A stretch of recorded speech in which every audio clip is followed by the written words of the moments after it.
સભા ભરાઈ હતી અને બધા જાનવર શેરખાનની સામે ઊભા હતા. આજે મારું ખાવાનું પણ ચોરી થઈ ગયું. એ કયું જાનવર હોઈ શકે છે જે આટલી સફાઈથી ચોરી કરે છે? ત્યાં જ પપૈયું અને મીઠું ત્યાં પહોંચે છે. તેમની પાછળ બિલાડો પણ ત્યાં પહોંચી જાય છે. શેરખાન, મારે તમને કંઈક કહેવું છે. અરે, એક પપૈયું કેવી રીતે બોલે છે? શેરખાન, હું એક જાદુઈ પપૈયું છું. જંગલમાં જે કંઈ પણ ચોરીઓ થઈ તે જબરજસ્તી મીકુ બિલાડાએ મારી પાસે કરાવડાવી. તારી આટલી હિંમત, મીકુ બિલાડા? ના શેરખાન, આ ખોટું બોલી રહ્યું છે. જો વિશ્વાસ ના હોય તો બધા તેના ઘરે ચલો.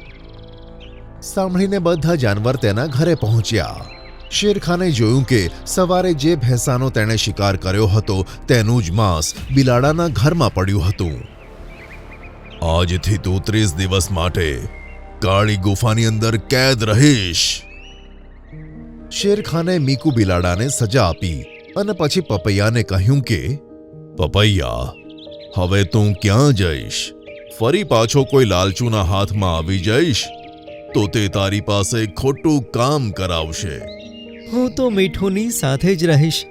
તે સૌથી સારો છે. હું હંમેશા તેની સાથે જ રહેવા ઈચ્છીશ. સાંભળીને મીઠું ખુશ થઈ ગયો. ચાલો પપૈયા, હવે તું મારા ઘરે ચાલ. પપૈયો મીઠું સાથે તેના ઘરે જતો રહ્યો અને તે દિવસથી પપૈયું અને મીઠું સાથે સાથે રહેવા લાગ્યા.